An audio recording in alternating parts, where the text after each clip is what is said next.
কুষ্টিয়া ইসলামী বিশ্ববিদ্যালয়ে অমর ২১শে ফেব্রুয়ারি ও আন্তর্জাতিক মাতৃভাষা দিবস উপলক্ষে শোক র্যালি ও শহীদ মিনারে পুষ্পস্তবক অর্পণ করেছে বিশ্ববিদ্যালয় প্রশাসন।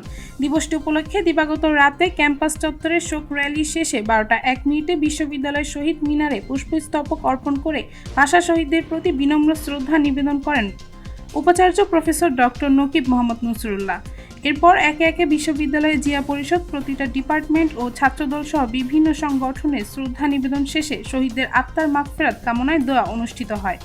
দোয়ায় ইসলামী বিশ্ববিদ্যালয়ের প্রতিষ্ঠাতা শহীদ প্রেসিডেন্ট জিয়াউর রহমানের নাম না বলায় বিক্ষুব্ধ ইবি শাখা ছাত্রদল নেতাকর্মীদের তোপের মুখে পড়েন বিশ্ববিদ্যালয়ের উপাচার্য প্রফেসর ডক্টর নকিব মোহাম্মদ নসরুল্লাহ ও উপাচার্য প্রফেসর ডক্টর ইয়াকুব আলী। পরে ছাত্রদল নেতাদের দাবির মুখে পুনরায় দোয়া করা হলেও বিক্ষুব্ধ ছাত্রদল নেতাকর্মীরা হট্টগোল শুরু করে। পরে পুলিশ এসে পরিস্থিতি নিয়ন্ত্রণ করলেও ক্যাম্পাস জুড়ে টান টান উত্তেজনা বিরাজ করছে। ২১-এর শহীদের শ্রদ্ধা জ্ঞাপন করেছি ১২টা ১ মিনিটে।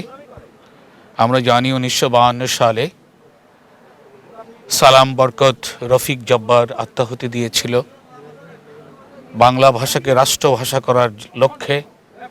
তাদের রক্তের বিনিময়ে বাংলা ভাষা রাষ্ট্রভাষা হিসেবে স্বীকৃতি পেয়েছে এবং বাংলা ভাষা রাষ্ট্রভাষা হিসেবে আন্তর্জাতিক মর্যাদা পেয়েছে। এই শহীদ মিনার তাদের স্মরণের জন্যে। এই ইট পাথর আসলে আর কিছুই নয়, এই ইট পাথর ৫২-র ইতিহাসকে ধরে রাখার জন্যে।